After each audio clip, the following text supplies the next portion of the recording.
Students, നമ്മൾ കുറച്ച് ദിവസത്തെ ഇടവേളയ്ക്ക് ശേഷം വീണ്ടും മലയാളം ക്ലാസ്സിലേക്ക് തിരിച്ചെത്തിയിരിക്കുകയാണ് അല്ലേ? അപ്പോൾ നമ്മളുടെ എക്സാമൊക്കെ കഴിഞ്ഞു, നിങ്ങളൊക്കെ പരീക്ഷ എഴുതി കഴിഞ്ഞു, പേപ്പറൊക്കെ നോക്കിക്കഴിഞ്ഞു. ആരൊക്കെയാണ് എങ്ങനെയൊക്കെയാണ് പരീക്ഷ എഴുതിയേക്കുന്നതെന്നുള്ള കാര്യം ക്ലിയർ ആയിട്ട് അറിയാം അല്ലേ?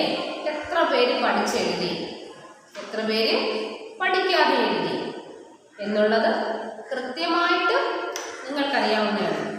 ഒരു പരീക്ഷയുടെ പേപ്പർ കാണുമ്പോൾ നിങ്ങൾ ഓരോരുത്തരും പേപ്പർ കാണണ്ട, അല്ലാതെ നിങ്ങൾ ഓരോരുത്തരും നെഞ്ചത്ത് കൈവച്ച് ഒന്ന് ചിന്തിച്ചേ, നിങ്ങൾ എങ്ങനെയാണ് പരീക്ഷ എഴുതിയെന്നുള്ളത്. നമ്മൾ സ്കൂളിലായിരുന്നുവെങ്കിൽ എങ്ങനെ എഴുതിയേനെ എന്നുള്ളത് ചിന്തിച്ചോ? ഓക്കെ, അപ്പോൾ നമുക്ക് നമ്മളുടെ അടുത്ത പാഠഭാഗമായ 11ാമത്തെ പാഠമായ നമ്മളെങ്ങനെ നമ്മളായി എന്നതിലേക്ക് വരാം. നമ്മളെങ്ങനെ നമ്മളായി ആ പാഠഭാഗത്തിലേക്ക് നമുക്ക് കടക്കാം. എങ്ങനെയാണ് നമ്മളുടെ ഒരു ലോകത്തിൻ്റെ ഏകദേശം ഒരു 21ാം നൂറ്റാണ്ടിലാണ് നമ്മൾ ഓരോരുത്തരും ഇപ്പോൾ നിൽക്കുന്നത്. ഇപ്പോൾ തന്നെ ശാസ്ത്ര സാങ്കേതിക വിദ്യയുടെ വളർച്ചയും വികാസവും ഒക്കെ എന്താണ് നമ്മളുടെ കൈത്തുമ്പിൽ തന്നെയുണ്ട് ഇപ്പോൾ അല്ലേ? ഈ ഒരു കൊറോണയും കൂടി വന്നു കഴിഞ്ഞപ്പോൾ എന്താണ് കുട്ടികൾ സർവ്വസ്വാതന്ത്ര്യമായിട്ട് ഫോണുകൾ യൂസ് ചെയ്യാൻ തുടങ്ങി അല്ലേ? അങ്ങനെയുള്ള എന്താണ് ഒരുപാട് പുരോഗതി നമ്മളുടെ നാടിന് കൈവരിച്ചു. ഒരുപാട് പുരോഗതി നമുക്ക് ഓരോരുത്തർക്കും ഉണ്ടായി. അപ്പോൾ ആ പുരോഗതിയിലേക്ക് നമ്മളെ നയിക്കാൻ ഒരുപാട് മഹത് വ്യക്തികൾ നമ്മുടെ സമൂഹത്തിൽ ഉണ്ടായിരുന്നു, ഇപ്പോഴും ഉണ്ട്. അപ്പോൾ അങ്ങനെ കുറച്ച് മഹത് വ്യക്തിത്വങ്ങൾ നമുക്ക് ഈ ഒരു അധ്യായത്തിലൂടെ നമുക്ക് പരിചയപ്പെടാം. ഓക്കെ, ശ്രദ്ധിച്ചേ കുഞ്ഞുങ്ങളെ, പുസ്തകം എടുത്ത് വേണം പഠിപ്പിക്കുമ്പോൾ എല്ലാവരും കൂടെ ശ്രദ്ധിച്ചിരിക്കണം കേട്ടോ. ശ്രദ്ധിച്ചിരിക്കുക. ഇപ്പോൾ എന്താണ് നമ്മുടെ കേരളത്തിൻ്റെ ചിത്രമല്ലേ പഠിക്കാൻ പോകുന്നത്, നമ്മൾ പറയാൻ പോകുന്നത്. നമ്മുടെ കേരള ചരിത്രത്തിൽ ഏറ്റവും കൂടുതൽ ചർച്ച ചെയ്യപ്പെടുന്ന ഒരു വാക്കുണ്ട്. ഏത് വാക്കാണെന്ന് ആർക്കെങ്കിലും പറയാൻ പറ്റുമോ? നമ്മുടെ കേരളത്തിലെ ചരിത്രത്തിൽ നവോത്ഥാനം. ഏതാണ് നവോത്ഥാനം? നവോത്ഥാനം എന്താണ്? പണ്ട് നമ്മളുടെ സമൂഹം കുറേ വർഷങ്ങൾക്ക് മുമ്പ്, ഒരുപാട് പണ്ടൊന്നുമല്ല, കുറേ വർഷങ്ങൾക്ക് മുമ്പ് എന്താണ് നമ്മുടെ സമൂഹത്തിൽ കൂടുതലായിട്ടും ഉണ്ടായിരുന്ന കാര്യം എന്താണെന്ന് അറിയാമോ? അന്ധവിശ്വാസമാണ്. അന്ധവിശ്വാസങ്ങളും പിന്നെന്താണ് അനാചാരങ്ങളും ഒക്കെ ഉണ്ടായിരുന്നു. ആ ഒരു അന്ധവിശ്വാസങ്ങളും അനാചാരങ്ങളും കൊണ്ട് നിറഞ്ഞ ഒരു സമൂഹത്തിലായിരുന്നു നമ്മുടെ പൂർവികർ ജീവിച്ചിരുന്നത്. ഇപ്പോഴും അന്ധവിശ്വാസങ്ങൾ കൊണ്ട് നടക്കുന്ന ആളുകളുണ്ട് ഇല്ലേ? തീർച്ചയായിട്ടും ഉണ്ട്. ഒരുപാട് അന്ധവിശ്വാസികളായിട്ടുള്ള ആളുകൾ നമുക്ക് ചുറ്റും ഇപ്പോഴും നമുക്ക് കാണാൻ കഴിയുന്നുണ്ട്. അപ്പോഴെന്താണ് ആ അന്ധവിശ്വാസങ്ങൾ അതിനേക്കാൾ ഉപരി എന്താണ് ജാതിയിൽ വിശ്വസിച്ചിരുന്ന ഒരു കാലഘട്ടമുണ്ട്. ഇപ്പോഴും ജാതിയിൽ വിശ്വസിച്ചിരുന്നത്, പക്ഷെ എന്താണ് ആ ജാതിയുടെ ഉച്ചനീചത്വങ്ങളിൽ വിശ്വസിച്ചിരുന്ന ഒരു കാലഘട്ടം ഉണ്ടായിരുന്നു. അങ്ങനെ ആ ഒരു എന്താണ് നമ്മൾ പഠിച്ചിട്ടുണ്ടല്ലോ, എന്താണ് ബ്രാഹ്മണ വൈശ്യ ശൂദ്ര പറഞ്ഞ് പഠിക്കുന്നതാണ് നമ്മൾ SSLനകത്തൊക്കെ പഠിച്ചിട്ടുള്ള കാര്യങ്ങളാണ്. അപ്പോഴെന്താണ് ജാതിയിൽ താഴ്ന്ന ആൾക്കാരും ഉയർന്ന ആൾക്കാരും എന്ന തട്ടുകളായിട്ട് തിരിച്ചിരിക്കുന്നു. അപ്പോഴെന്താണ് ആ ഒരു അവസ്ഥയിൽ ആ ഒരു സമയത്ത് എന്താണ് സവർണനെന്നും അവർണനെന്നുമല്ലേ അറിയപ്പെടുന്നത്. അപ്പോഴെന്താണ് സവർണന്മാർ പോകുന്ന വഴിയിൽ ഒരു താഴ്ജാതിക്കാരനെയും അവിടെ കാണാൻ പാടില്ല അല്ലേ? ആരെയും അവിടെ കാണാൻ പാടില്ല. അവർ വരുന്ന വഴിക്കൊന്നും ആരും നിൽക്കാൻ പാടില്ല. അവരെ കാണുമ്പോഴേക്കും ഓച്ചാനിച്ച് മാറിപ്പോയി നിൽക്കണമായിരുന്നു. അങ്ങനെയൊക്കെ ഒരു സമൂഹം നമുക്ക് ചുറ്റും ഉണ്ടായിരുന്നു. പിന്നെന്താണ് പൊതുകിണറ്റിലെ കിണറുകളുണ്ടല്ലോ, പൊതുകിണറുകളുണ്ടല്ലോ, നമ്മൾ പബ്ലിക്കിന് ഉപയോഗിക്കാൻ വേണ്ടി ഒരു വലിയ കിണർ, അതിനകത്ത് ആർക്ക് വേണമെങ്കിലും വെള്ളം കോരി ഉപയോഗിക്കത്തക്ക രീതിയിലുള്ള പൊതുകിണറുകളൊക്കെ ഉണ്ടായിരുന്നു. അപ്പോഴന്നിട്ട് എന്താണ് പൊതു സ്ഥലങ്ങളിൽ ഇരിക്കാനും ഈ പൊതുകിണറുകളിലെ വെള്ളമൊന്നും അവർക്കൊന്നും ഉപയോഗിക്കാൻ പാടില്ലായിരുന്നു. പിന്നെന്താണ് ഇപ്പം നമ്മുടെ ക്ലാസ്സിൽ തന്നെ നമ്മുടെ ഫ്രണ്ട്സ് ഈ കൊറോണ വരുന്നതിന് മുമ്പ് എങ്ങനെയായിരുന്നല്ലോ എല്ലാവരും കൂടി ഒന്നിച്ചിരുന്നല്ലേ ഫുഡ് കഴിക്കുന്നത്. ലഞ്ച് ടൈമിൽ എല്ലാവരും കൂടി ഒന്നിച്ചിരുന്നല്ലേ കഴിക്കുന്നത്. അപ്പോഴങ്ങനെയൊക്കെ അതിനൊന്നും ഒരു അവസരം ഇല്ലായിരുന്നു. അപ്പോൾ എല്ലാ കാര്യത്തിലും വർണ്ണത്തിലും വർഗത്തിലുമെല്ലാം മനുഷ്യനെ മാറ്റി നിർത്തിയിരുന്ന ഒരു ചരിത്രം നമുക്കെന്ന് വെച്ചാൽ നമ്മളുടെ കേരളത്തിൽ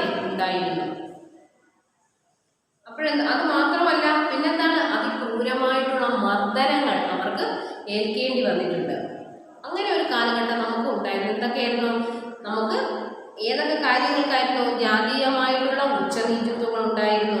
പിന്നെന്താണ്? ആ വഴി നടക്കുന്ന കാര്യത്തിൽ പോലും എന്താണ്? സവർണനെ കണ്ടാൽ മാറി നിൽക്കണം, അങ്ങനെ ഉണ്ടായിരുന്നു. പൊതു കിണറുകളിൽ നിന്നും അവർക്ക് വെള്ളം ഉപയോഗിക്കാൻ പറ്റത്തില്ലായിരുന്നു. പൊതു സ്ഥലങ്ങളിൽ ഇരിക്കാനുള്ള അവകാശം പോലും അവർക്ക് ഇല്ലായിരുന്നു.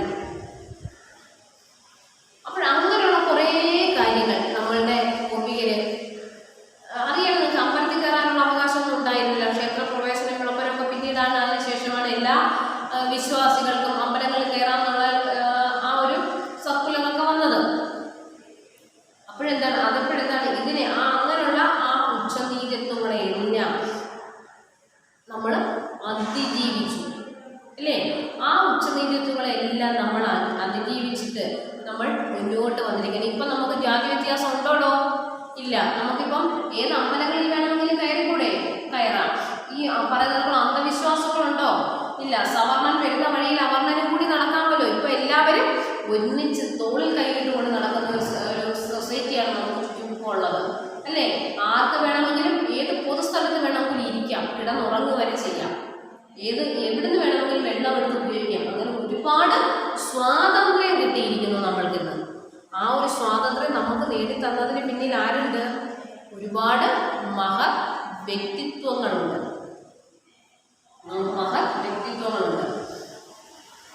അപ്പോഴെന്താണ്? ആ വ്യക്തിത്വങ്ങൾ നമ്മുടെ കേരളത്തിനെ ഇപ്പോൾ കാണുന്ന ഈ ഒരു അവസ്ഥയിൽ എത്തിച്ചു കഴിഞ്ഞിട്ട് ആ ഒരു പ്രമുഖർ ആരൊക്കെയാണ്? അവർക്ക് എങ്ങനെയാണ് ഇതിലൊക്കെ കഴിഞ്ഞിരിക്കുന്നത്? എങ്ങനെയാണ് ഇവരിതെല്ലാം നേടിയെടുത്തത്? അങ്ങനെയുള്ള കുറേ കാര്യങ്ങളാണ് നമ്മൾ ഇന്ന് പഠിക്കാനുള്ള നമ്മളെങ്ങനെ നമ്മളായി എന്ന അധ്യായത്തിൽ ഉള്ളത്. എന്താണ്? ആ മഹത് വ്യക്തികൾ എങ്ങനെ നമുക്കിത് നേടിയെടുത്തു എന്നതാണ് ഈ പറഞ്ഞിരിക്കുന്നത്. അപ്പൊ നമുക്ക് നോക്കിക്കേ, എന്താണ് കേരളം ഇന്ന് കൈവരിച്ചിട്ടുള്ള സാമൂഹികവും സാംസ്കാരികവുമായ നേട്ടങ്ങൾക്ക് പിന്നിൽ ത്യാഗനിർഭരമായ ധാരാളം സാധനങ്ങളുണ്ട്. ഒട്ടേറെ അനാചാരങ്ങളും അന്ധവിശ്വാസങ്ങളും ഇവിടെ നിലനിന്നിരുന്നു. മനുഷ്യനോട് കാണിച്ച കൊടിയ ക്രൂരതകൾ ചരിത്രത്തിന്റെ ഭാഗമാണ്. അത്തരം കഠിനകാലങ്ങളെ അതിജീവിച്ച് നമ്മളായെന്ന് പറയുകയാണ് ഈ പാഠഭാഗം. അപ്പം നമ്മൾ എല്ലാ കഠിനകാലങ്ങളെയും അതിജീവിച്ചതിന് ശേഷം നമ്മളെങ്ങനെ നമ്മളായെന്ന് പറയുകയാണ് ഈ പാഠഭാഗം. എത്ര പെരുമാക്കൾ ശങ്കരാചാര്യന്മാർ, എത്രയോ കുഞ്ചന്മാരും ക്രൂരമാം ജാതിയായ നൂരു മനസ്സിൽ പോയി ഭാരതമാതാവേ നിൻവയറ്റിൽ. നമ്മുടെ കുമാരനാശാന്റെ കവിതയാണ് കൊടുത്തിരിക്കുന്നത് കേട്ടോ. ദുരവസ്ഥയിലെ ഭാഗമാണെന്ന് തോന്നുന്നു. എത്രയോ പെരുമാക്കൾ ശങ്കരാചാര്യന്മാർ, എത്രയോ കുഞ്ചന്മാരും. ശങ്കരാചാര്യൻ അറിയാലോ. ശങ്കരാചാര്യന്, തുഞ്ചത്ത് രാമാനുജൻ എഴുത്തച്ഛൻ, കുഞ്ചൻ നമ്പ്യാര്, എല്ലാവരെയും പറ്റും. ക്രൂരമാം ജാതിയാൽ നൂന മനസ്സിൽ പോയി ഭാരതമാതാവേ നിൻവയറ്റിൽ. ആ ഒരു ജാതി സ്പൃക്കിൻ്റെ എല്ലാത്തിൻ്റെയും അങ്ങനെ എന്തൊക്കെയാണ് ശങ്കരാചാര്യന്മാരെയും തുഞ്ചത്ത് രാമാനുജനെയും കുഞ്ചൻ നമ്പ്യാരെയും ഒക്കെ സൃഷ്ടിച്ച് നമ്മുടെ ഭൂമി ആ ഭാരതമാതാവിൻ്റെ വയറ്റിൽ നിന്നും ഒരുപാട് കുഞ്ഞുങ്ങൾ ഇതൊക്കെയാണ് ജാതിയുടെ പേരിലെല്ലാം വിളങ്ങിപ്പോയി. അടുത്ത് നോക്കിയേ, ആമുഖമായിട്ടുള്ള കഥ നോക്കിയേ. തൊട്ടുകൂടാത്തവർ തീണ്ടിക്കൂടാത്തവർ ദൃഷ്ടിയിൽ പെട്ടാലും ദോഷമുള്ളോ, കെട്ടില്ലാത്തോർ തന്നിലുണ്ണാത്തോരെങ്ങനെ തൊട്ടെല്ലാ ജാതി കോമരങ്ങൾ. അത് നമ്മുടെ ദുരവസ്ഥയിലാണ് കേട്ടോ. എന്താണ്? തൊട്ടുകൂടാത്തവർ തീണ്ടിക്കൂടാത്തവർ ദൃഷ്ടിയിൽ പെട്ടാലും ദോഷമുള്ളോ, കിട്ടില്ലാത്തോർ തമ്മിലുണ്ണാത്തോരിങ്ങനെ തൊട്ടെല്ലാഹോ ജാതി കോമരങ്ങൾ. ജാതിയെ പറ്റിയാണ് പറയുന്നതാണ്. തൊട്ടുകൂടാത്തവർ, നേരത്തെ ഞാൻ പറഞ്ഞു സവർണരെന്നും അവർണരെന്നുമുള്ള കാര്യം ഞാൻ നിങ്ങളോട് പറഞ്ഞു. അപ്പോഴെന്താണ്? അവരെ ദേഹത്ത് സ്പർശിക്കാൻ പോലും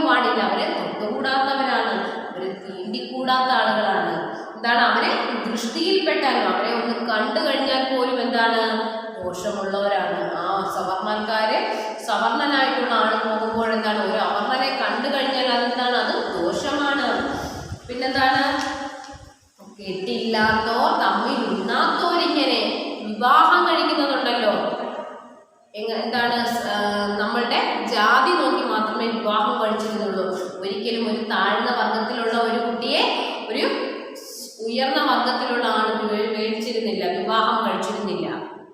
അതുപോലെ തന്നെ തിരിച്ച് സംഭവിക്കും. അപ്പോൾ ഇപ്പൊ നിങ്ങൾ വേണമെങ്കിൽ പറയും ഇപ്പോഴും അങ്ങനെ തന്നെ അല്ലേ വേണം എന്ന് ചോദിക്കാം. പക്ഷെ ഇപ്പോഴും ഉണ്ട്, അതാത് ജാതിയിൽ നിന്ന് മാത്രമേ വിവാഹം കഴിക്കുമെന്ന് നിർബന്ധം ഇപ്പോഴില്ല. ഏത് ജാതിയിൽ നിന്ന് വേണമെങ്കിലും വിവാഹം കഴിക്കുന്നുണ്ട് ഇപ്പോൾ. തമ്മിലുണ്ണാത്തോരിങ്ങനെയുണ്ടല്ലാഹോ ജാതി കോമരങ്ങൾ. അങ്ങനെ ഒരുപാട് ജാതി കോമരങ്ങൾ നടന്നിരുന്ന സ്ഥലം. കോമരം അറിയാമോ?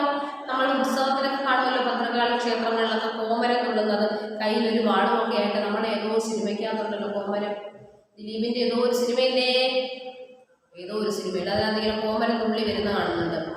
ഈ സിനിമയായിരുന്നല്ലോ, നിങ്ങൾ ഓർത്ത് കണ്ടുപിടിച്ച സിനിമയാണ് കേട്ടോ.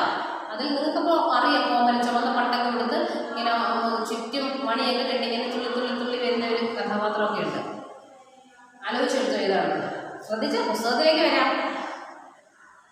20-ാം നൂറ്റാണ്ടിന്റെ ആദ്യ ദശകത്തിൽ മഹാകവി കുമാരനാശാൻ വരച്ചിട്ട കേരളത്തിന്റെ നേർചിത്രമാണിത്. എന്താണ്? 20-ാം നൂറ്റാണ്ടിന്റെ ആദ്യ ദശകത്തിൽ, ദശകം എന്ന് വെച്ചാൽ ആ 10 വർഷം, അതാണ് ദശകം എന്ന് പറയുന്നത്. ആ ദശകത്തിൽ എന്താണ്, മഹാകവി കുമാരനാശാൻ വരച്ചിട്ട കേരളത്തിന്റെ നേർചിത്രമാണിത്. ജാതീയമായ വേർതിരിവുകളും വർണ്ണാധിഷ്ഠിതമായ നീചത്വങ്ങളും മനുഷ്യരെ തമ്മിൽ അകറ്റി നിർത്തുന്ന ദുഷിച്ച സാമൂഹിക വ്യവസ്ഥിതിയായിരുന്നു അക്കാലത്ത് കേരളത്തിൽ നിലനിന്നിരുന്നത്. എന്തായിരുന്നു അക്കാലത്ത്? ആ ജാതീയമായ വേർതിരിവുകളും പിന്നെന്താണ്, വർണ്ണാധിഷ്ഠിതമായ ഉച്ചനീചത്വങ്ങളും. വർണ്ണത്തിൽ അധിഷ്ഠിതമായിട്ടുള്ള സവർണനെന്നും അവർണനെന്നുമുള്ള ആ വർണ്ണത്തിൽ അധിഷ്ഠിതമായിട്ടുള്ള ഉച്ചനീചത്വങ്ങളും മനുഷ്യരെ തമ്മിൽ അകറ്റി നിർത്തുന്ന ദുഷിച്ച സാമൂഹിക വ്യവസ്ഥിതിയായിരുന്നു അക്കാലത്ത് കേരളത്തിൽ നിലനിന്നിരുന്നത്. തീണ്ടലും തൊടിയിലും തൊട്ടുകൂടായ്മയും ഒക്കെ മനുഷ്യ ജീവിതത്തെ ദുസ്സഹമാക്കിയ കാലം. അപ്പോൾ ആ സമൂഹം എങ്ങനെയുള്ളായിരുന്നു? തീണ്ടലും തൊടിയിലും തൊട്ടുകൂടായ്മയും ഒക്കെ മനുഷ്യ ജീവിതത്തെ ദുസ്സഹമാക്കിയ കാലം. അവർണർക്ക് പൊതുനിരത്തിലൂടെ സഞ്ചരിക്കുവാനോ പൊതു ഇടങ്ങളിൽ എത്തിപ്പെടുവാനോ അനുവാദമില്ലായിരുന്ന കെട്ടാക്കാലം. എന്തായിരുന്നു? അവർണർക്ക്, ജാതിയിൽ കുറഞ്ഞ ആളുകൾക്ക്, അവർണർക്ക് എങ്ങനെയുള്ളതാണ്? പൊതുനിരത്തുകളിലൂടെ സഞ്ചരിക്കുവാനും ആ പൊതുനിരത്തിലൂടെ അവർക്ക് യാത്ര ചെയ്യാനുള്ള സ്വാതന്ത്ര്യം പോലും ഉണ്ടായിരുന്നില്ല. പൊതു ഇടങ്ങളിൽ എത്തിപ്പെടുവാനോ അനുവാദമില്ലാതിരുന്ന ഒരു സമയമായിരുന്നു അത്. എന്തൊക്കെയാണ്? അവർക്ക് പൊതുനിരത്തിലൂടെ, പൊതുവഴിയിലൂടെ അവർക്ക് സഞ്ചരിക്കാൻ പറ്റത്തില്ല. പിന്നെന്താണ്? പൊതുവിടങ്ങളിൽ എത്തപ്പെടുവാനോ അനുവാദമില്ലാതിരുന്ന കെട്ടാക്കാലം. ലിംഗവിവേചനവും സാമൂഹിക അസമത്വവും ശക്തമായിരുന്ന അക്കാലത്ത് അവർണരായ ജനസമൂഹം അനുഭവിച്ച അവഗണനയ്ക്ക് അതിലുണ്ടായിരുന്നില്ല. എന്തായിരുന്നു? ആ ഒരു ലിംഗവിവേചനവും സാമൂഹിക അസമത്വവും, അതായത് സ്ത്രീ പുരുഷ ഭേദം, അതിനെ തന്നെ സ്ത്രീകൾക്കാണെങ്കിൽ ആ പുരുഷന്മാർക്കുള്ളതിന് അത്ര പോലും സ്വാതന്ത്ര്യമില്ലായിരുന്നു. നിങ്ങൾ കേട്ടിട്ടുണ്ടായിരുന്നു, മാറി മറയ്ക്കാനുള്ള സ്വാതന്ത്ര്യം പോലും സ്ത്രീകൾക്ക് ഉണ്ടായിരുന്നില്ല. അപ്പോഴെന്താണ്? ആ ഒരു ലിംഗവിവേചനവും സാമൂഹിക അസമത്വവും ശക്തമായിരുന്ന അക്കാലത്ത് അവർണരായ ജനസമൂഹം അനുഭവിച്ച അവഗണനയ്ക്ക് അതിലുണ്ടായിരുന്നില്ല. അപ്പോൾ ആ സമയത്ത് എന്താണ്? അവർണരായിട്ടുള്ള ജാതിക്ക്, വർണ്ണത്തിൽ പുറമെ താഴ്ന്നു നിൽക്കുന്ന ആളുകൾ, അങ്ങനെയുള്ള ആ ഒരു ജനസമൂഹം അനുഭവിച്ച അവഗണനയ്ക്ക് അതിലുണ്ടായിരുന്നില്ല. നോക്കിക്കേ, 20-ാം നൂറ്റാണ്ടിന്റെ ആദ്യ ദശകത്തിൽ മഹാകവി കുമാരനാശാൻ വരച്ചിട്ട കേരളത്തിന്റെ നേർചിത്രമാണിത്. ജാതീയമായ വേർതിരിവുകളും വർണ്ണാധിഷ്ഠിതമായ ഉച്ചനീചത്വങ്ങളും മനുഷ്യരെ തമ്മിൽ അകറ്റി നിർത്തിയിരുന്ന ദുഷിച്ച സാമൂഹിക വ്യവസ്ഥിതിയായിരുന്നു അക്കാലത്ത് കേരളത്തിൽ നിലവിലിരുന്നത്. തീണ്ടലും തൊടിയിലും തൊട്ടുകൂടായ്മയും ഒക്കെ മനുഷ്യജീവിതത്തെ ദുസ്സഹമാക്കിയ കാലം. അവർണർക്ക് പൊതുനിരത്തിലൂടെ സഞ്ചരിക്കുവാനോ പൊതു ഇടങ്ങളിൽ എത്തിപ്പെടുവാനോ അനുവാദമില്ലാതിരുന്ന കെട്ടാക്കാലം. ലിംഗവിവേചനവും സാമൂഹിക അസമത്വവും ശക്തമായിരുന്ന അക്കാലത്ത് അവർണരായ ജനസമൂഹം അനുഭവിച്ച അവഗണനയ്ക്ക് അതിലുണ്ടായിരുന്നില്ല. ഇന്ന് നാം നേടിയ സാമൂഹിക സമത്വവും നിരപേക്ഷ ജീവിതവും വലിയ സമരങ്ങളിലൂടെയും ജനമുന്നേറ്റങ്ങളിലൂടെയും നേടിയെടുത്തിട്ടുള്ളതാണ്. എന്താണ് ഇപ്പോൾ നമ്മൾ അനുഭവിക്കുന്ന സർവ്വസ്വാതന്ത്ര്യം? ഒന്നും അറിയണ്ട, സ്കൂളിൽ പോലും പോകാതെ ഒരു മൊബൈലും കൊണ്ടിരുന്നാൽ മതി. ആ ഒരു സ്വാതന്ത്ര്യം ഉണ്ടല്ലോ. ഇന്ന് നാം നേടിയ സാമൂഹിക സമത്വവും മതനിരപേക്ഷതയും വലിയ സമരങ്ങളിലൂടെയും ജനമുന്നേറ്റങ്ങളിലൂടെയും നേടിയെടുത്തിട്ടുള്ളതാണ്. വിദ്യാഭ്യാസ രംഗത്തും ആരോഗ്യ രംഗത്തും പൊതുജീവിത നിലവാരത്തിലും നാം ലോകത്ത് തന്നെ മാതൃകയാണ്. അപ്പോൾ എന്തെല്ലാം കാര്യങ്ങളിലാണ്? വിദ്യാഭ്യാസ രംഗത്തും ആരോഗ്യ രംഗത്തും പൊതുജീവിത നിലവാരത്തിലും നാം ലോകത്തിന് തന്നെ മാതൃകയാണ്. ഈ നേട്ടങ്ങൾക്ക് പിന്നിൽ നമ്മുടെ മുമ്പേ പോയ ഒട്ടേറെ പേരുടെ സഹന സമരങ്ങളുടെ ചരിത്രമുണ്ട്. ഇതാണ് നമ്മൾ ഇപ്പോൾ ഈ നേടിയെടുത്തിരിക്കുന്ന ഈ നേട്ടങ്ങൾ. ആ നേട്ടങ്ങൾക്ക് പിന്നിൽ എന്താണ്? നമ്മളുടെ മുമ്പേ പോയ നമ്മുടെ പൂർവികരുടെ എന്തൊക്കെയുണ്ട്? നമ്മുടെ പൂർവികരുടെ സഹന സമരങ്ങളുടെ ചരിത്രങ്ങളുണ്ട്. ഒരുപാട് സഹിച്ച് സമരം ചെയ്ത് നേടിയെടുത്തതാണ് നമ്മൾ ഇനി അനുഭവിക്കുന്ന ഈ ഒരു സ്വാതന്ത്ര്യം. അല്ലേ? ചിന്തിച്ചു നോക്കിയേ. തീർച്ചയായുമാണ്. അതെ, സാമൂഹിക പരിഷ്കർത്താക്കൾ, സ്വാതന്ത്ര്യ സമര സേനാനികൾ, ക്രിസ്ത്യൻ മിഷണറിമാർ, എഴുത്തുകാർ, രാഷ്ട്രീയ നേതാക്കൾ, കലാകാരന്മാർ ഇവരുടെയൊക്കെ ധൈഷണികവും സാംസ്കാരികവുമായ പിന്തുണ ജാത്യാധിഷ്ഠിത വ്യവസ്ഥിതിക്കെതിരെയുള്ള ആശയ രൂപവത്കരണത്തിന് കാരണമായി. അപ്പോഴെന്താണ് പറഞ്ഞിരിക്കുന്നത്? എന്തൊക്കെ കാര്യങ്ങളാണ്? നോക്കിക്കേ. സാമൂഹിക പരിഷ്കർത്താക്കൾ നമ്മളുടെ സമൂഹത്തിനെ സാമൂഹിക പരിഷ്കർത്താക്കളുടെ സമൂഹത്തിന് പുതിയ മാറ്റങ്ങൾ വരണമെന്ന് ചിന്തിക്കുന്ന ആളുകൾ. പിന്നെ ആരാണ്? സ്വാതന്ത്ര്യ സമര സേനാനികൾ, ക്രിസ്ത്യൻ മിഷണറിമാർ, എഴുത്തുകാർ, രാഷ്ട്രീയ നേതാക്കൾ, കലാകാരന്മാർ ഇവരുടെയൊക്കെ ധൈഷണികവും സാംസ്കാരികവുമായ പിന്തുണ, ഇവരുടെ എല്ലാം എന്താണ് പറയുന്നത്? മൊത്തത്തിലുള്ള സപ്പോർട്ട്, നമുക്ക് അവർക്ക് അവിടെ നിന്ന് കിട്ടുന്ന മൊത്തത്തിലുള്ള ആ ഒരു സപ്പോർട്ട്, അതിൽ നിന്ന് എന്താണ് അവരുടെ ആ ജാത്യാധിഷ്ഠിത വ്യവസ്ഥിതിക്കെതിരെയുള്ള ആശയ രൂപവത്കരണത്തിന് കാരണമായി. ഇവരെല്ലാവരും കൂടി ഒന്നിച്ചു നിന്നപ്പോൾ എന്താണ്?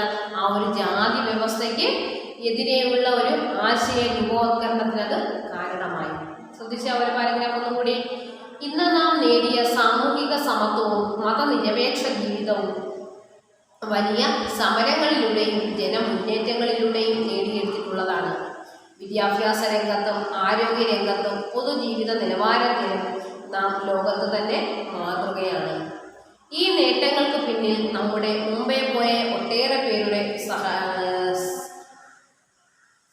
സഹന സമരങ്ങളുടെ ചരിത്രമുണ്ട്. സാമൂഹിക പരിഷ്കർത്താക്കൾ, സ്വാതന്ത്ര്യ സമര സേനാനികൾ, ക്രിസ്ത്യൻ മിഷണറിമാർ, എഴുത്തുകാർ, രാഷ്ട്രീയ നേതാക്കൾ, കലാകാരന്മാർ ഇവരുടെയൊക്കെ ധൈഷണികവും സാംസ്കാരികവുമായ പിന്തുണ ജാത്യാധിഷ്ഠിത വ്യവസ്ഥിതിക്കെതിരെയുള്ള ആശയ രൂപവത്കരണത്തിന് കാരണമായി. ബാക്കി നോക്കിയേ. സമൂഹത്തിന് എക്കാലത്തും വിപത്തായ നിലകൊണ്ട ചില സാമൂഹിക അനാചാരങ്ങളെ നാം പിഴുതെറിഞ്ഞു. സതി, ശൈശവ വിവാഹം, തീണ്ടൽ, താലികെട്ട് കല്യാണം ഇങ്ങനെയുള്ള കൊള്ളരുതായ്മകളെയും അന്ധവിശ്വാസങ്ങളെയും നാം ഇല്ലാതാക്കി. മനുഷ്യൻ വ്യാപരിക്കുന്ന സർവ്വമേഖലകളിലും പുതിയ ഉണർവുണ്ടായി. പുതിയ ചിന്താധാരകളും പുത്തൻ വെളിച്ചവും നാടെങ്ങും പരന്നു. എന്തൊക്കെയാണ്? സമൂഹത്തിന് എക്കാലത്തും വിപത്തായി നിലകൊണ്ട ചില സാമൂഹിക അനാചാരങ്ങളെ നാം പിഴുതെറിഞ്ഞു. എന്താണ്? എക്കാലത്തും വിപത്തായിട്ട് നിൽക്കുന്ന ചില സാമൂഹിക ആചാരങ്ങളെയാണ് നാം പിഴുതെറിഞ്ഞത്. സതി എന്താണ്? സതി എന്ന് പറഞ്ഞാൽ നമ്മളുടെ ഒരു സമയത്ത് നമ്മളുടെ സമൂഹത്തിൽ നിലനിന്നിരുന്ന ഏറ്റവും വലിയൊരു കൊടും ചതിയായിരുന്നു സതി എന്ന് പറയുന്നത്. എന്തായിരുന്നു? ആ ഒരു സാമൂഹിക അനാചാരമായിരുന്നു അത്. സതി എന്ന് പറഞ്ഞാൽ എന്താണ്? ഭർത്താവ് മരിച്ചു കഴിഞ്ഞാൽ ആ ഭർത്താവിൻ്റെ ചിതയിൽ ചാടി, അദ്ദേഹത്തിൻ്റെ ശരീരം ജഡം ദഹിപ്പിക്കുമല്ലോ, ആ ചിതയിൽ ചാടി അദ്ദേഹത്തിൻ്റെ ഭാര്യ ജീവൻ കൊടുക്കണം. ഒടുക്കിയിരിക്കണം. അതായിരുന്നു സതി എന്ന് പറയുന്ന അനാചാരം. അപ്പോൾ ഒരുപക്ഷെ എന്താണ്, അയ്യോ ഞാൻ മരിക്കത്തില്ല, എനിക്ക് ജീവിക്കണേ, എനിക്ക് പൊടി കുഞ്ഞുങ്ങളുണ്ടേ, ചിലപ്പോൾ കുഞ്ഞുങ്ങളൊക്കെ ആയിരിക്കും, എന്താണ് മുലപ്പാൽ കുടിക്കുന്ന കുഞ്ഞുങ്ങളൊക്കെ ഉള്ളതായിരിക്കും ആ അമ്മമാര്. എന്നാൽ പോലും അവരെ പോലും വെറുതെ വിടത്തില്ല. അപ്പോഴെന്താണ് ആ കുഞ്ഞെങ്ങനെയോ വളർന്നോട്ടെ, എന്നാലും ഈ അമ്മയെ എന്ത് ചെയ്യും, എടുത്ത് എല്ലാവരും ബലമായിട്ടെടുത്ത് ആ തീയിൽ തള്ളുമായിരുന്നു. ഭർത്താവിൻ്റെ കൂടെ ഭാര്യയെയും കൊല്ലുമായിരുന്നു. കൊല്ലുക എന്നുള്ളത് മനസ്സിലായോ? ആത്മഹത്യ എന്ന് പറയാൻ പറ്റില്ല. ഒരുപക്ഷെ ആ ഭാര്യയ്ക്ക് മരിക്കാൻ താല്പര്യമില്ലായിരുന്നിട്ട് പോലും എല്ലാവരും കൂടി ബലമായിട്ട് പിടിച്ചുകൊണ്ട് പോയാണ് ആ തീയിലിടുന്നത്, ആ ചിതയിലിടുന്നത്. മനസ്സിലായോ നിങ്ങൾക്ക്? ഇപ്പോഴെന്തൊക്കെയായിരുന്നു ആ സാമൂഹിക അനാചാരങ്ങൾ? ഏതൊക്കെയായിരുന്നു? സതി, ശൈശവ വിവാഹം. എന്താണ് ശൈശവ വിവാഹം? ആരും കൊള്ളായിരുന്നില്ലേ? ഇപ്പൊ എല്ലാവരും കല്യാണം കഴിച്ച് പോയത് 8ാം ക്ലാസ്സൊക്കെ ആയ കുട്ടികളൊക്കെ എന്നേ കെട്ടിപ്പോയേനെ അല്ലേ? ഏകദേശം തന്നെ കൊച്ചു കുഞ്ഞുങ്ങളെ തമ്മിൽ വിവാഹം കഴിപ്പിക്കുന്നതാണ് ശൈശവ വിവാഹം എന്ന് പറഞ്ഞത്. ഒരിക്കലും അതൊരു നല്ല ആചാരം അല്ലായിരുന്നു. നിങ്ങളൊന്ന് ചിന്തിച്ചു നോക്കി, നിങ്ങളെക്കാൾ ചെറുപ്രായത്തിലെ നിങ്ങളെ കെട്ടിച്ചു വിടുക എന്ന് വെച്ചാൽ എന്താണ്? ജീവിതത്തെ പറ്റി ഒന്നും അറിയാത്തൊരു സിറ്റുവേഷൻ. എന്ത് ചെയ്യുമായിരുന്നു? അത് ഏറ്റവും വലിയൊരു കൊടിയ ക്രൂരതയായിരുന്നു അന്ന് കുഞ്ഞുങ്ങളോട് കാണിക്കുന്നത്. പിന്നെന്താണ്? തീണ്ടൽ. ഞാൻ പറഞ്ഞില്ലേ, ജാതി വ്യവസ്ഥ തൊട്ടുകൂടാതെ തീണ്ടിക്കൂടാത്ത തീണ്ടൽ. പിന്നെന്താണ്? താലികെട്ട് കല്യാണം. ഇങ്ങനെയുള്ള കൊള്ളരുതായ്മകൾക്കെതിരെയും അന്ധവിശ്വാസങ്ങളെയും നാം ഇല്ലാതാക്കി. എന്തൊക്കെയാണ് ആ താലികെട്ട് കല്യാണം എന്ന് വെച്ചാൽ? എന്താണ്? ചെറിയ കുട്ടിയായിരിക്കും ഒരുപക്ഷെ പോലും ആർക്കോ വേണ്ടി താലി കെട്ടി വീട്ടിൽ നിർത്തിയിരിക്കുന്ന ഒരവസ്ഥയൊക്കെ ഉണ്ടായിരുന്നിട്ടുണ്ട്. അപ്പോൾ ആ ഒരു അവസ്ഥയെല്ലാം നമ്മുടെ സമൂഹത്തിൽ നിന്നും മൊത്തത്തിൽ തുടച്ചു മാറ്റി. അല്ലോ, താലികെട്ട് കല്യാണം ഇങ്ങനെയുള്ള കൊള്ളരുതായ്മകളെയും അന്ധവിശ്വാസങ്ങളെയും നാം ഇല്ലാതാക്കി. മനുഷ്യൻ വ്യാപരിക്കുന്ന സർവ്വമേഖലകളിൽ പുതിയ ഉണർവുണ്ടായി. പുതിയ ചിന്താധാരകളും പുത്തൻ വെളിച്ചവും നാടെങ്ങും പരന്നു. പുതിയ ചിന്താധാരകളും പുത്തൻ വെളിച്ചവും നാടെങ്ങും പരന്നു. നോക്കിക്കേ, സമൂഹത്തിൽ എക്കാലത്തെയും വിപത്തായി നിലകൊണ്ട ചില സാമൂഹിക അനാചാരങ്ങളെ നാം പിഴുതെറിഞ്ഞു. ഏതൊക്കെയായിരുന്നു? സതി, ശൈശവ വിവാഹം, തീണ്ടൽ, താലികെട്ട് കല്യാണം ഇങ്ങനെയുള്ള കൊള്ളരുതായ്മകളെയും അന്ധവിശ്വാസങ്ങളെയും നാം ഇല്ലാതാക്കി. മനുഷ്യൻ വ്യാപരിക്കുന്ന സർവ്വമേഖലകളിലും പുതിയ ഉണർവുണ്ടായി. പുതിയ ചിന്താധാരകളും പുത്തൻ വെളിച്ചവും നാടെങ്ങും പരന്നു. അടുത്ത നോക്കിക്കേ, ആരുടെ കാര്യമാണ് പറയുന്നത്? നോക്കിക്കേ, ശ്രീനാരായണ ഗുരു. അറിയാമല്ലോ, ശ്രീനാരായണ ഗുരുവിനെ പറ്റി ഞാൻ നിങ്ങൾക്ക് കൂടുതലൊന്നും പറഞ്ഞു തരേണ്ട ആവശ്യമില്ല അല്ലേ? അത്രത്തോളം പ്രശസ്തനായിട്ടുള്ള വ്യക്തിയാണ് ആര്? ശ്രീനാരായണ ഗുരു. നോക്കിക്കേ, നവോത്ഥാന നായകരിൽ രാജശില്പിയായിരുന്നു ശ്രീനാരായണ ഗുരു. എന്താണ്? നവോത്ഥാന നായകന്മാരിലെ ഒരു രാജശില്പിയായിരുന്നു ശ്രീനാരായണ ഗുരു. ജാതീയമായ വേർതിരിവുകൾക്കെതിരെ അദ്ദേഹം കർശന നിലപാടെടുത്തു. അദ്ദേഹത്തിന് ജാതീയമായിട്ടുള്ള ഒരു വേർതിരിവുകൾക്കെതിരെ അദ്ദേഹം എന്താണ്? ആ കർശനമായിട്ടുള്ള നിലപാടെടുത്തു. എല്ലാ മനുഷ്യരെയും സമന്മാരായി കാണാൻ കഴിയാതിരുന്നതിന് പ്രധാന കാരണം ജാതീയമായ ഉച്ചനീചത്വങ്ങളും അതിനോട് ബന്ധപ്പെട്ട അനാചാരങ്ങളുമായിരുന്നു. എന്താണ്? എല്ലാ മനുഷ്യരെയും സമന്മാരായി കാണുക, ഒന്നിച്ചു കാണുക, ഒരുപോലെ കാണുക. ആ സമന്മാരായി കാണാൻ എന്താണ്? സമന്മാരായി കാണാൻ കഴിയാതിരുന്നതിന് ഏറ്റവും പ്രധാനപ്പെട്ട കാരണം എന്താണെന്നാണ് പറയുന്നത്? ജാതീയമായ ഉച്ചനീചത്വങ്ങളും അതിനോട് ബന്ധപ്പെട്ട അനാചാരങ്ങളുമായിരുന്നു. എന്നാൽ ജാതി സങ്കല്പത്തെക്കുറിച്ച് ഉന്നതമായ ഒരു കാഴ്ചപ്പാടാണ് ശ്രീനാരായണ ഗുരുവിന് ഉണ്ടായിരുന്നത്. അപ്പോഴെന്താണ്? ആ ഒരു ജാതി സങ്കല്പത്തെക്കുറിച്ച് ഏറ്റവും ഉന്നതമായ, ഏറ്റവും ശ്രേഷ്ഠമായ ഒരു കാഴ്ചപ്പാടാണ് ശ്രീനാരായണ ഗുരുവിന് ഉണ്ടായിരുന്നത്. മനുഷ്യന്റെ ജാതി മനുഷ്യത്വവും ഗോക്കളുടെ ജാതി ഗോത്വവുമാണെന്ന് അദ്ദേഹം വിശദീകരിച്ചു. എന്താണ് മനുഷ്യന്റെ ജാതി? എന്താണ്? മനുഷ്യത്വമാണ് മനുഷ്യന്റെ ജാതി, മനുഷ്യത്വവും. ഗോക്കൾ എന്ന് വെച്ചാൽ പശുക്കൾ, പശുക്കളുടെ ജാതി ഗോത്വവുമാണെന്ന് അദ്ദേഹം വിശദീകരിച്ചു. ഒരു ജാതി, ഒരു മതം, ഒരു ദൈവം, മനുഷ്യന്. ഇതായിരുന്നു ആ മനുഷ്യ സ്നേഹിയുടെ പ്രഖ്യാതമായ മതം. എന്താണ്? ഒരു ജാതി, എല്ലാ മനുഷ്യർക്കും ഒരു ജാതി, ഒരു മതം, ഒരു ദൈവം മനുഷ്യർക്ക്. ഇതായിരുന്നു ആ മനുഷ്യ സ്നേഹിയുടെ പ്രഖ്യാതമായ മതം. ജന്മത്തിന്റെ അടിസ്ഥാനത്തിൽ ബ്രാഹ്മണൻ, ക്ഷത്രിയൻ, വൈശ്യൻ, ശൂദ്രൻ, അവർണൻ എന്നിങ്ങനെയുള്ള ജാതികളായി തിരിക്കുന്നതിന് ശാസ്ത്രീയമായ അടിസ്ഥാനമൊന്നുമില്ലെന്ന് അദ്ദേഹം അഭിപ്രായപ്പെട്ടു. അതുവരെ അവർണ വിഭാഗത്തിലായിരുന്നെന്ന് കരുതുന്ന പല അവകാശങ്ങളും അദ്ദേഹം അധികാരത്തോടെ ഏറ്റെടുത്തു. എന്താണ് ആ ഒരു ജന്മത്തിന്റെ അടിസ്ഥാനത്തിലാണ് ബ്രാഹ്മണൻ, ക്ഷത്രിയൻ, വൈശ്യൻ, ശൂദ്രൻ, അവർണൻ എന്നിങ്ങനെയുള്ള ജാതികളായി തിരിക്കുന്നതിന് ശാസ്ത്രീയമായ അടിസ്ഥാനമൊന്നുമില്ലെന്ന് അദ്ദേഹം അഭിപ്രായപ്പെട്ടു. അപ്പോൾ ഒരു ജാതിയിൽ ജനിച്ചു എന്ന് പറഞ്ഞാൽ എന്താണ്, ആ ജാതിയിലുള്ള എല്ലാ പോസിറ്റീവ്സും കിട്ടണമെന്നുണ്ടോ? അല്ലേ? ഇപ്പം ബ്രാഹ്മണനാണെങ്കിൽ തന്നെ എന്താണ് അവരുടെ കുലത്തൊഴിൽ എന്ന് പറയുമ്പോൾ എന്താണ് അവർക്ക് ദേവപൂജ ചെയ്യുക എന്നുള്ളതാണ്. അപ്പോൾ അതേ ഒരു അവർണനായിട്ടില്ലെങ്കിൽ എന്താണ് ഒരു അവർണനായിട്ടുള്ളൊരു വ്യക്തി എന്താണ് അദ്ദേഹം ആ പൂജാവിധികളെല്ലാം പഠിച്ചു കഴിഞ്ഞാൽ അദ്ദേഹം ബ്രാഹ്മണൻ മാറി നിൽക്കത്തില്ല അദ്ദേഹത്തിന് മുന്നിൽ. അവർ ഈക്വലായില്ലേ അല്ലേ? അപ്പോൾ അതെന്താണ് ആ ജനിക്കുന്ന കുടുംബത്തിന്റെ ആ ജന്മത്തിന്റെ അടിസ്ഥാനത്തിൽ ഒരിക്കലും ജാതിയെ വേർതിരിക്കാൻ പാടില്ല. ബ്രാഹ്മണൻ, ക്ഷത്രിയൻ, വൈശ്യൻ, ശൂദ്രൻ, അവർണൻ എന്നിങ്ങനെയുള്ള ജാതികളായി തിരിക്കുന്നതിന് ശാസ്ത്രീയമായ അടിസ്ഥാനമൊന്നുമില്ലെന്ന് അദ്ദേഹം അഭിപ്രായപ്പെട്ടു. അതുവരെ അവർണ വിഭാഗത്തിലാണെന്ന് കരുതുന്ന പല അവകാശങ്ങളും അദ്ദേഹം അധികാരത്തോടെ ഏറ്റെടുത്തു. അരുവിപ്പുറത്തെ ശിവപ്രതിഷ്ഠ, കളവങ്കോട് ക്ഷേത്രത്തിലെ കണ്ണാടി പ്രതിഷ്ഠ, തൃശൂർ കാരമുക്ക് ശ്രീ ചിദംബര ക്ഷേത്രത്തിലെ ദീപപ്രഭ തുടങ്ങിയവയും വേറെ ധാരാളം ക്ഷേത്ര പ്രതിഷ്ഠകളും അദ്ദേഹം നടത്തുകയുണ്ടായി. ജാതിമയക്കോയ്മയ്ക്കെതിരെ ചൊടിപ്പിക്കുന്ന പല നൂതന ആശയങ്ങളും അദ്ദേഹം നടപ്പിലാക്കി. ഗുരു സ്ഥാപിച്ച ക്ഷേത്രങ്ങളിൽ അബ്രാഹ്മണരെ പൂജാരികളാക്കി സവർണാധിപത്യത്തെ വെല്ലുവിളിച്ചു.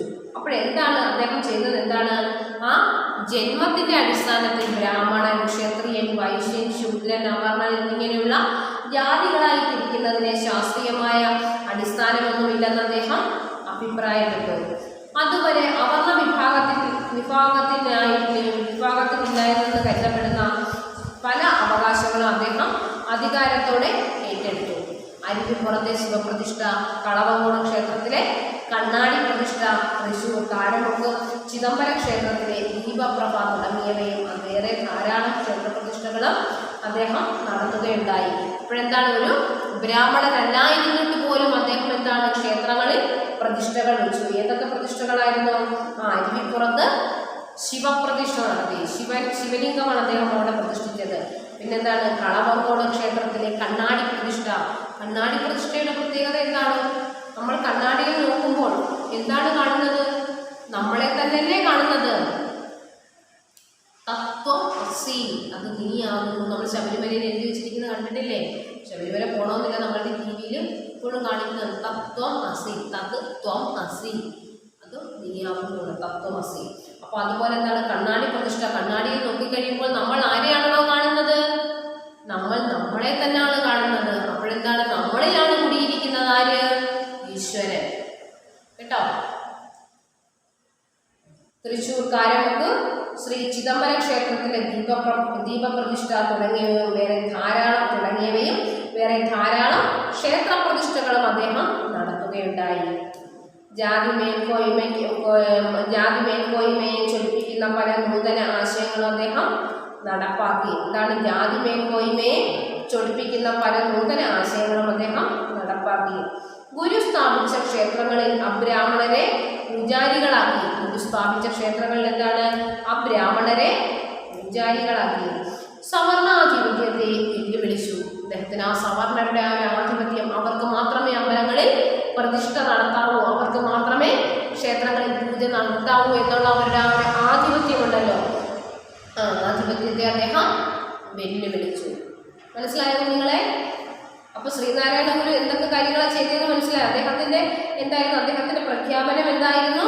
ഒരു ജാതി, ഒരു മതം, ഒരു ദൈവം, ഇതായിരിക്കണം മനുഷ്യൻ എന്നാണ് അദ്ദേഹത്തിന്റെ പ്രഖ്യാപനം. പിന്നെന്താണ്? ജന്മം കൊണ്ട് മാത്രം ഒരാൾ ബ്രാഹ്മണനോ ക്ഷത്രിയനോ വൈശ്യനോ ശൂദ്രനോ പിന്നെന്താണ് അവർണനോ ഒന്നും ആകുന്നില്ല. ആ ഒരു ജന്മം കൊണ്ട് അദ്ദേഹം അങ്ങനെ ആകുന്നു എന്ന് അദ്ദേഹം വിശ്വസിച്ചിരുന്നില്ല.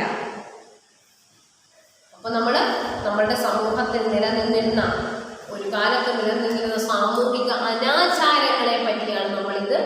പഠിച്ചത്. ആ അനാചാരങ്ങൾ എങ്ങനെയൊക്കെയാണ് നമ്മളിൽ നിന്ന് മാറ്റിയത്, മനുഷ്യരിൽ നിന്ന് അനാചാരങ്ങൾ എങ്ങനെ ഒഴിവാക്കപ്പെട്ടു, ഇപ്പോൾ നമ്മൾ അനുഭവിക്കുന്ന ഈ ഒരു സ്വാതന്ത്ര്യം, ഈ ഒരു സംസ്കാരവും നമ്മൾക്ക് വിദ്യാഭ്യാസവും നേടാൻ വേണ്ടി ഇടയാക്കിയത് എങ്ങനെ, ആ കാലഘട്ടത്തെ പറ്റിയാണ് നമ്മൾ ഈ ഒരു അധ്യായത്തിൽ പഠിക്കുന്നത്. ഓക്കെ, എല്ലാവരും നന്നായിട്ട് വായിച്ചു നോക്കുക കേട്ടോ. നന്നായിട്ട് വായിച്ചു നോക്കി എന്ത് സംശയം ഉണ്ടെങ്കിലും മാഡത്തിനോട് ചോദിക്കുക കേട്ടോ. നമ്മൾ എന്താണെങ്കിലും പഠിച്ചിരിക്കാനുള്ള ഒരു പാഠഭാഗമാണ്. എന്താണ് ഏറ്റവും നന്നായിട്ട് നമ്മൾ പഠിച്ചിരിക്കാനുള്ളതാണ്. നമ്മൾ എങ്ങനെ ഈ ഒരു നിലയിൽ എത്തപ്പെട്ടു എന്നുള്ളത് നമ്മൾ കൃത്യമായിട്ട് അറിഞ്ഞിരിക്കണം. ഓക്കെ മക്കളെ, അപ്പോൾ നമുക്ക് ബാക്കി അടുത്ത ക്ലാസ്സിൽ പഠിക്കാം. Okay children, by.